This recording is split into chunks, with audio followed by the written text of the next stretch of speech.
Good morning. ఈరోజు మన topic గోరుతో పోయేదాన్ని గొడ్డలి వరకు తెచ్చుకున్నారు అని నిన్న పవన్ కళ్యాణ్ గారు ఏదైతే మీడియాతో చిట్చాట్ చేస్తూ అన్నాడో దానిలో నుంచి గొడ్డలికి బాగా కనెక్ట్ అయినట్టున్నారు మన వైఎస్ఆర్సీపీ సోదరులు.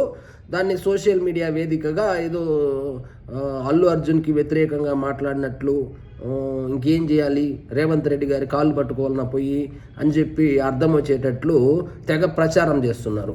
వీళ్ళే అరెస్టు చేసినప్పుడు సాక్షాత్తు అంబటి రాంబాబు ట్వీట్ వేస్తాడు.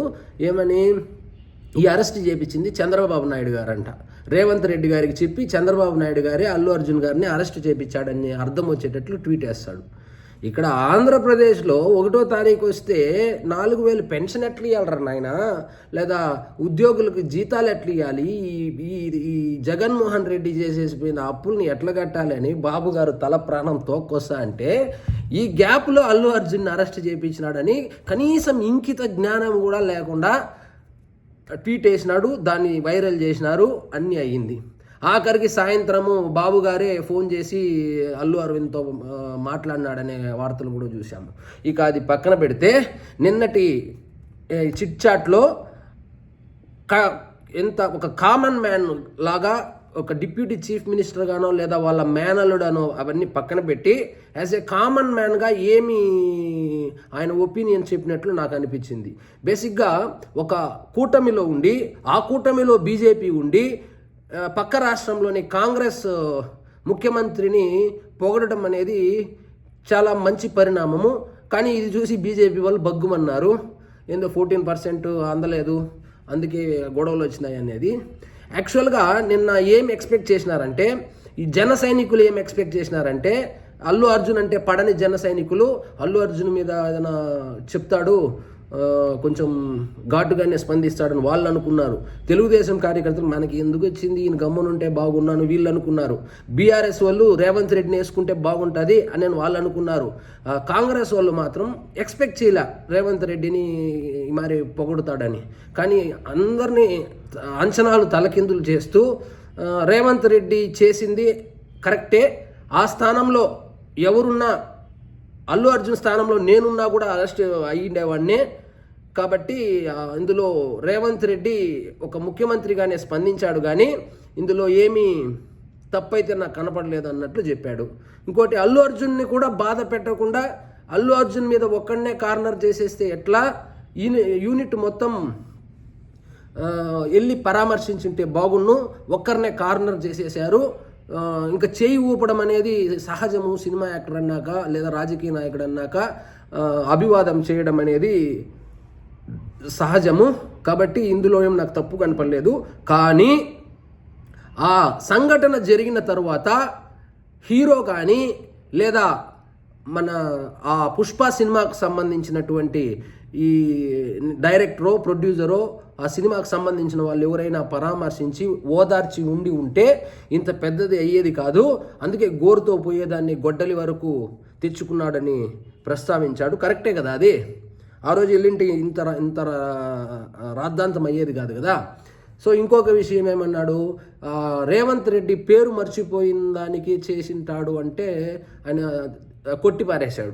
రేవంత్ రెడ్డి స్థాయి ఇప్పుడు అది కాదని, రేవంత్ రెడ్డి ఎక్కడో ముఖ్యమంత్రి రేంజ్లో ఉండి మరి అంత సిల్లీ రీజన్ కోసము ఇంత పెద్ద ఇష్యూ చేస్తాడని నేనైతే అనుకోవడం లేదని చాలా స్పష్టంగా చెప్పాడు.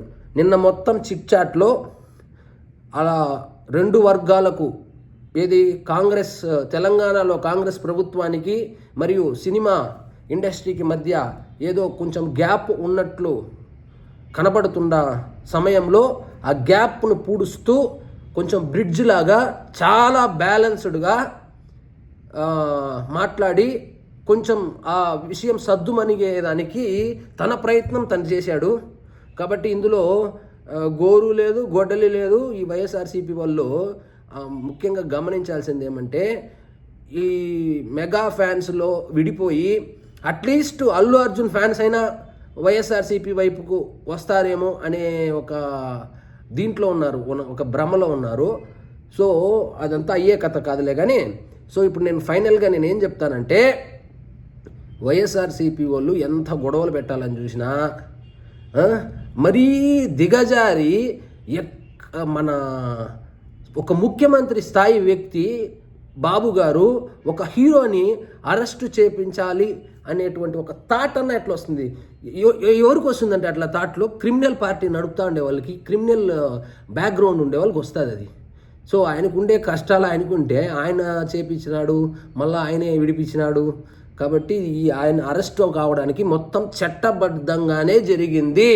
చట్టానికి అందరూ సమానమే అన్నట్లు అర్థం వచ్చేటట్లు పవన్ కళ్యాణ్ గారు రేవంత్ రెడ్డి గారిని పొగడమే జరిగింది. ఇటువైపు అల్లు అర్జున్ని కూడా కొంచెం జాగ్రత్తలు తీసుకొని ఉంటే మంచిది. ఇదే 4-5 వీడియోలు చేసినాం దీని మీదే. మనం చెప్పింది చెప్పినాడు, కాకపోతే ఆయన మాట్లాడినాడు కాబట్టి హైలైట్ అవుతాయి అవి. సో కొంచెం ముందు జాగ్రత్తలు తీసుకొని ఉంటే బాగుండేది. ముందు రోజు వెళ్ళి పరామర్శించుంటే, తరువాత రోజు వెళ్ళి పరామర్శించుంటే బాగుండేది. ఇంత పెద్ద ఇష్యూ అయ్యేది కాదు. ఇకనైనా సినిమా వాళ్ళు కొంచెం క్రమశిక్షణతో ఉంటారని భావిస్తున్నాను అన్నట్లు చెప్పాడు. సో నిన్న పొద్దుటి నుంచి చిట్ చాట్ అనేసి వీడియో బయట రాకముందు ఏందేందో ఎవరికి తోచింది వాళ్ళు రాసేసుకొని అల్లు అర్జున్కి విమర్శించినాడని ఒకరు, తర్వాత కాంగ్రెస్ని పొగిడినాడని ఒకడు, బీఆర్ఎస్ వాళ్ళు రేవంత్ రెడ్డిని తిట్టినాడని ఒకరు. అసలు వీడియో బయట రాకుండానే ఎవరికి వాళ్ళు ఇష్టం వచ్చినట్లు రాసేసుకున్నారు.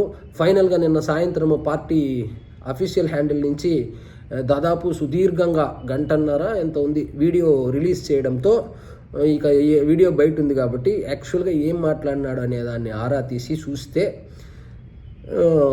అసలు విషయం ఏంటంటే, గోరుతో పోయేదాన్ని గొడ్డలి వరకు తెచ్చుకోవడం కొంతవరకు ఆ సినిమా యూనిట్దే తప్పు.